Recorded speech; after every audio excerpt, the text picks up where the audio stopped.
सुप्रभात मित्रों। आज की इस कक्षा में हम पढ़ेंगे काव्य दोष।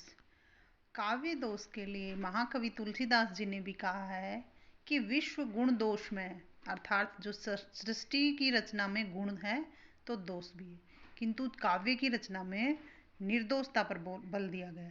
अर्थात जो कवि है उसको अपनी रचनाओं में दोषों से बचना चाहिए, ऐसा आचार्यों ने परामर्श दिया। अग्नि पुराण के रचयिता ने कविता को निर्दोषा, दोष वर्जितम कहकर दोषों से बचने की आवश्यकता बताई।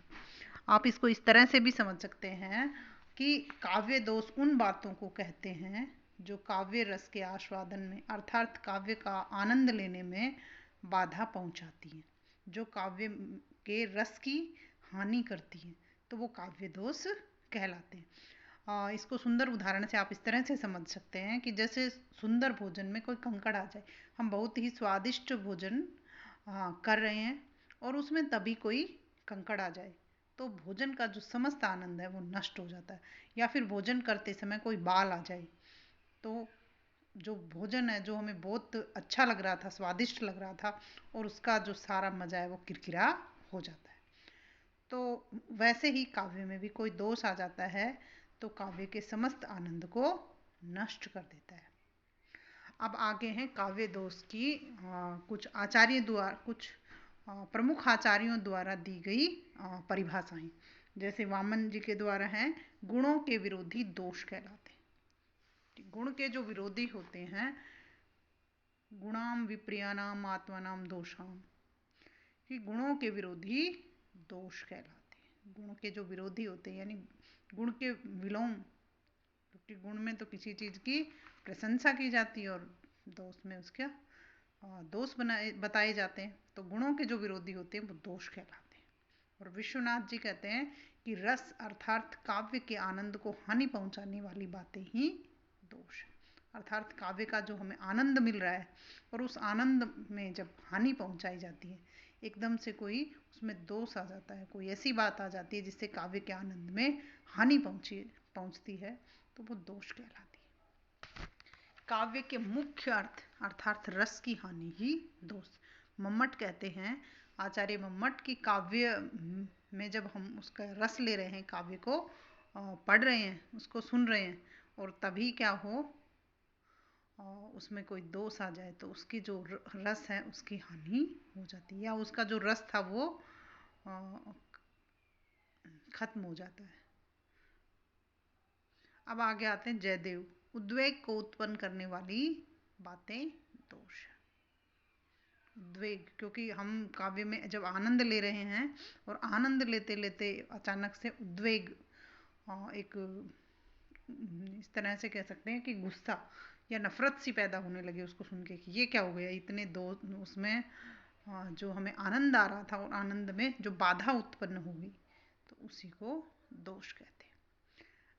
अब विश्वनाथ जी के अनुसार आगे है वापिस कि रस के अपकर्ष दोष कहलाते हैं, और यह दोष रस प्रतीति में बाधक बनकर काव्य के आस्वाद को शिथिल, दोषयुक्त एवं विनिष्ट कर देते हैं। जयदेव जी के अनुसार है कि उद्वेग के जनक दोष कहलाते हैं। अब आगे आता है काव्य दोषों के प्रकार। अलग अलग आचार्यों ने काव्य के दोष के अलग अलग प्रकार बताए। आचार्य भरत मुनि ने 10 काव्य दोष बताए। आचार्य वामन ने 20 काव्य दोषों का वर्णन किया है। भामह ने 21 काव्य दोष गिनाए। आचार्य विश्वनाथ ने 70 काव्य दोष, जो कि सर्वाधिक है। सबसे अधिक काव्य दोष आचार्य विश्वनाथ ने बताए 70, जबकि सामान्यतः इसकी संख्या 10 ही मानी गई है, जिनमें भी इन 2 तरह के शब्द दोष और अर्थ दोष, दोषों को 2 भागों में विभाजित किया गया है, शब्द दोष, अर्थ दोष। जिनमें शब्द दोषों में 9 प्रकार के शब्द दोष हैं और अर्थ दोष में 3 प्रकार के हैं। तो जो शब्द दोष है, काव्य में शब्दों के द्वारा उत्पन्न दोष, जैसे शब्द दोष के अंतर्गत ये होता है कि काव्य में उस शब्द को अगर परिवर्तित कर दिया जाए, उस शब्द को बदल दिया जाए, तो वो दोष खत्म हो जाता है। तो वहाँ पर काव्य में शब्द दोष होता है। इनके प्रकार हैं 9, ग्रामत्व दोष, श्रुति कटुत्व दोष, अश्लीलत्व दोष, अक्रमत्व दोष, चयुत संस्कृति दोष, क्लिष्टत्व दोष, अधिक पदत्व दोष, न्यून पदत्व दोष और अप्रतित्व दोष। जहाँ जहाँ भी ये स्टार लगे हुए ये आपके उसमें पाठ्यक्रम में लागू। अब आगे आते हैं अर्थ दोष। काव्य में उसके अर्थ के द्वारा उत्पन्न दोष अर्थ दोष कहलाता है, क्योंकि जहाँ शब्द दोष होता है वहाँ शब्द को परिवर्तित करने से दोष खत्म हो जाता है, लेकिन जब अर्थ में ही दोष हो तो उसको परिवर्तित करना संभव नहीं है। तो अर्थ दोष 3 प्रकार के होते हैं: प्रसिद्धि विरुद्ध दोष, पुनरुक्ति दोष और दुष्कर्मत्व दोष। ये 3 प्रकार के जो दोष हैं ये अर्थ दोष हैं। अब हम सबसे पहले चर्चा करेंगे शब्द दोष में श्रुति कटुत्व दोष की, जो कि शब्द दोष है। श्रुति यानी कान, कटित्व यानी कड़वा दोष। श्रुति कटुत्व का दोष का अर्थ है कि ऐसा दोष या वो दोष जिसको सुनकर कानों को अच्छा नहीं लगे। यानी जब हम काव्य पढ़ें और उसके बीच कुछ ऐसे शब्द आ जाए कि जिनको सुनकर कानों को अच्छा ही नहीं लगे, तो वहाँ श्रुति कटुत्व दोष होता है।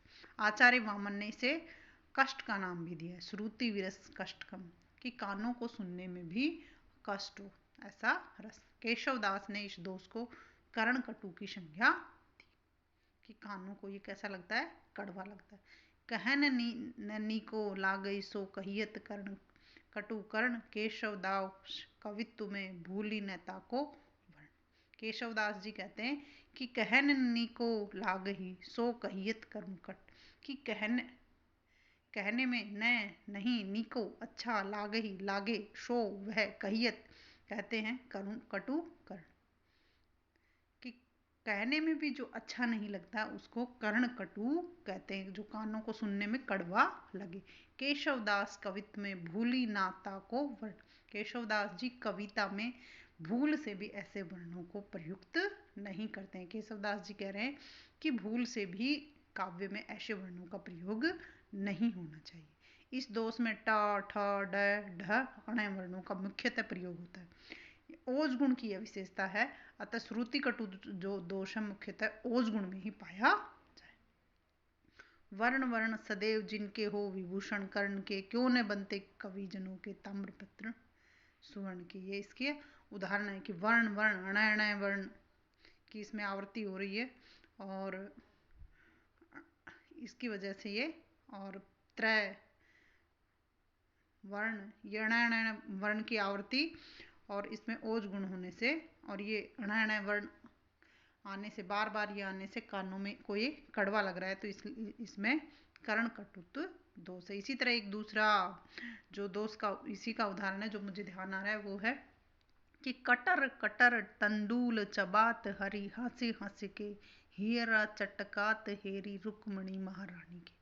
कि कटर कटर टैवर्ण की आवृत्ति है, कटर कटर तंडूल चबात हरी, हंसी हंसी के हीरा चटकात चा टैवर्ण की टैवर्ण आ रहा है, हीरा चटकात हेरी रुक्मणी महारानी के। तो इसमें इस तरह से ये कर्ण कटु दोष का उदाहरण है। लटक लटक लटक तू चलतु, डट तू मुटकुट की छाए, चटक भर्यो नटक मिले गयो, अटक बटक बटमा। अब इसमें ट ट ट इन ये वर्ण का मुख्यतः प्रयोग हुआ है। कहूँ रुंड, रुंड कहूँ कुंड भरे श्रोणित के, श्रोणित यानी खून, ये भी कर्ण कटु दोष का ही उदाहरण है। कि कहूँ रुंड, कहीं पर तो रुंड जो गर्दन से अलग हुआ धड़, रुंड कहूँ कुंड भरे, रुंड कहूँ कि ये एक युद्ध का दृश्य है कि कहूँ रुंड, कहीं पर तो रुंड गिरे हुए हैं, गर्दन कटे हुआ शरीर गिरा हुआ है, रुंड कहूँ कुंड भरे, और ऐसा लग रहा है, ऐसा दृश्य है वहाँ की रुंडों से पूरा कुंडी भरे हुए हैं और कुंड भरे श्रोणित के, कि जगह जगह पर क्या पड़े हुए हैं, गर्दन कटी हुई, कहीं शरीर पड़ा कटा हुआ और खून के कुंड भरे हुए हैं। तो ये इसमें श्रुति कटुत्व दोष है। अब आगे आता है ग्रामत्व दोष। ग्रामत्व दोष कहाँ होता है कि काव्य में जहाँ ग्रामीण शब्दों का प्रयोग किया जाता है वहाँ पर ग्रामत्व दोष होता है कि लोकमात्र प्रयुक्तम ग्राम्यम, जो लोकमात्र प्रयुक्तम, लोक का अर्थ यहाँ का कौन सा शब्द है? ये ग्राम का शब्द लोक का अर्थ क्या होता है? ग्राम। लोकमात्र प्रयुक्तम ग्राम्यम, कि लोकमात्र यानी हर मनुष्य प्रियतम ग्रामम, कि गांव में सभी श्री कृष्ण को अपना प्रिय मानते हैं। कि जब शिष्ट समाज, ग्रामत्व दोष के अंतर्गत आता है कि जब शिष्ट समाज में प्रयुक्त न होने वाले असंस्कृति सूचक या गंवारू शब्दों का प्रयोग किया जाता है तब वहाँ पर, और जब शब्द गंवारू न होने पर भी वाक्य का भाव गंवारू हो तो वहाँ ग्रामत्व दोष होता है। जैसे ताही अहिर की छो हरिया छछिया भर छाछ पे नाच नचावे, तो छोरियाँ ग्रामीण शब्द है। ताही वहाँ अहिरों की, छोरियाँ यहाँ श्री कृष्ण, ये रसखान जी के द्वारा लिखा हुआ है कि ताही अहिर की छो हरिया छछिया भर छाछ पे नाच नचावे। तो छोरियाँ जो शब्द है वो ग्रामीण भाषा का है, इसलिए इसमें ग्रामत्व दोष है। इसी तरह एक अन्य उदाहरण है कि मूड पे मुकुट धरे सोहत है गोपाल। इसमें जो मूड शब्द है वो गंवारू है, जिसका प्रयोग शिष्ट साहित्य में नहीं होता है। मूड पे मुकुट धरे, मूड की जगह अगर मस्तिष्क लिखा जाए तो ये दोष का निवारण हो जाता है। तो आज के इस वीडियो में हम इन दो दोषों के बारे में हमने वर्णन किया है, कर्णकटुत्व दोष और ग्रामत्व दोष। आगे के जो दोष हैं उनके बारे में हम अगले वीडियो में चर्चा करेंगे। तब तक के लिए धन्यवाद।